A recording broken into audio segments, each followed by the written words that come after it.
Okay, today we're covering markup, discount, and special interest. We're going to be going over a lot of information, and I'm going to try to get through it as quickly as possible, so make sure you're paying close attention. First thing I want you to get down is these formulas, just to better understand markup and discount. A markup is what a store does to make money. They buy something, and that's the store's cost, is what they pay for the item. And then they add a markup. That's their profit. When you add those two things together, they get the selling price. So what they bought the item for, if a store is selling a bookcase and they bought the bookcase for $5, then they're going to add a markup of, let's say, $2, and they're going to sell it for $7. That way they get a profit. That way they make money. Discount is subtracted from an item's regular price to get the sale price. Also, the percent of discount and percent of markup, this should be very similar to what we just covered with percent of change. It's the same idea, only when we did percent of change, we had percent of increase. That would be percent of markup. And we also did percent of the decrease. That'd be a discount. So it's the same formula, only we're changing those few words. The change amount is either the discount or markup, and then the original amount would have been the store's cost or the regular price. So as long as you're comfortable with that percent of change formula, these formulas should seem very similar. But make sure you have them written down so that you can refer to it easily while you're doing your homework. These formulas all are going to be used a lot. Okay, let's do an example. This example is involving markup. So just to the side, I put my two formulas that involve markup. We're asked to find the percent of markup on a sweater that costs a store $25 and sells at $45. So it costs the store, before the store can sell it, they have to buy it. It costs the store $25, that goes here, and they sell it at $45. So that's the selling price. Alright, so first thing I can solve for is my markup. I have my store's cost, $25, plus the markup, I don't know what that is yet, equals the selling price, $45. Isolating M, I'm going to subtract 25 from both sides. Okay, so I have subtracted from both sides, isolated M, and now I know my markup is $20. Now that I know my markup, that's going to go here. I still know the store's cost, that's still $25, and now I can solve for the percent of markup, which is what my question was asking for. So solving for percent of markup, I have my markup, which was 20, divided by the store's cost, which was 25. Alright, when I divide 20 divided by 25, I get 0.8. 0.8 as a percent. Remember, moving from decimal to percent, always move it twice. And I am at 80%.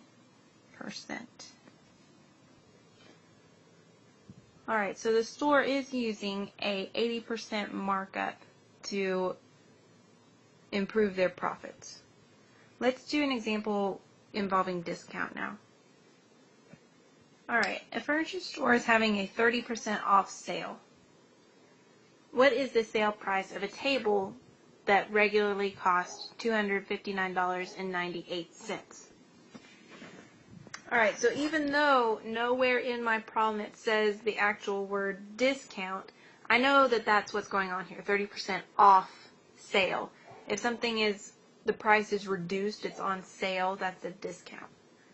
Okay, so let's figure out exactly what we know. We know that there's a 30% off discount. That's the percentage of discount.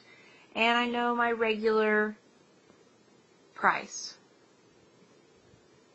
Regular price. Okay, so that goes here. Okay, so before I can solve for what I'm looking for, which is the sale price, I have to figure out this missing piece here, which is the discount.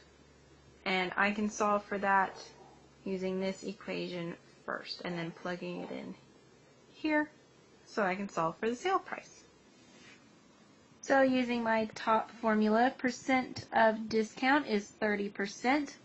Writing that as a decimal, I would have 0.3 equals my discount is what I still don't know, divided by regular price, which was $259.98. Now to isolate D, I'm going to have to do the opposite of what is with D. I have D divided by 259.98, so I'm going to have to multiply. Alright, multiplying, I get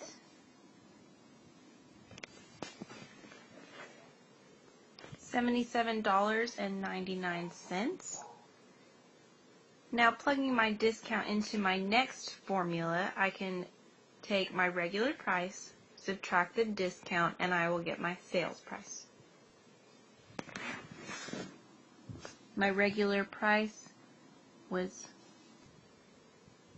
$259.98 minus $77.99. And my sale price is $181.99. Okay, we're going to move on to simple interest. And this next part I want you to pay extra close attention to. There's a lot of vocab and a lot of steps involved. But the better you understand this, the better prepared you will be for any loan situation you're ever in the future. Alright, so if you ever take out a student loan or a loan to buy a car, you will have to pay interest to use that loan, to use that money. Interest is the amount paid for the use of money, for the use of that loan. Interest is calculated at a percent rate called the interest rate, and the principal is the original amount deposited or borrowed. Simple interest is calculated only on the principal. Okay, and there is a pretty simple formula to show the relationships between all these vocab words. Alright, interest is found by multiplying your principal, your interest rate, and the amount of time. And for most of our problems, time is going to be in years. So once you get that down, we'll try an example. Okay, so let's say you deposited $200 into an account, like a savings account, where you earn interest on keeping that money in the bank. So the simple interest rate on this account that you put your $200 into is 6.5% per year. So how much interest would the account earn in 4 years' time? Okay, so we're solving for interest. Our principal is the original amount that was deposited, the $200. My rate is 6.5%. Putting that 6.5% into my formula, I want to write it as a decimal. 6.5% is going to be 0.065. And my time in years is 4 years. Now to solve for interest, all I need to do now that I have everything plugged in is multiply. I'm I'm going to do my 200 times 4 first, because I know that. 2 times 4 is 8, and I have 800 with my zeros here. Now I need to plug in the rate.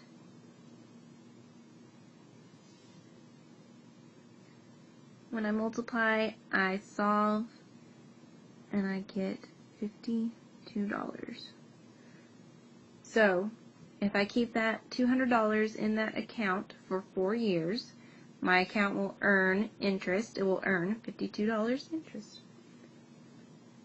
Let's try one more example. This next example is going to involve finding our interest and then also finding our balance. Okay, if I had deposited $120 into an account with an interest rate of 5%, what would the balance be after 3 years? So I am going to have to use both formulas. Just plugging in what I know. I know my principal, my original deposit, was $120. I know my interest rate is 5%. I know my time, 3 years. Once I solve that formula first, I'll have my interest, so I'll be able to plug that in here. I still know my principal is the same, and I'll be able to solve for my balance, which is what my problem is asking for, the balance. Alright, using my first formula first for interest. Interest equals principal, 120 times rate. 5% is going to be 0.05. And my time in years is going to be 3 years. Alright, just solving across, I have 120 times 0.05. 120 times 0.05 is 6, and I still need to multiply, so I've done this. Still need to multiply times 3. 6 times 3 is 18. So my interest over those 3 years is going to be $18.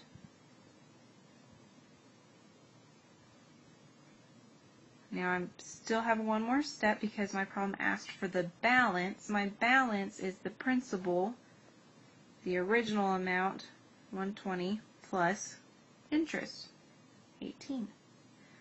120 plus 18 gives me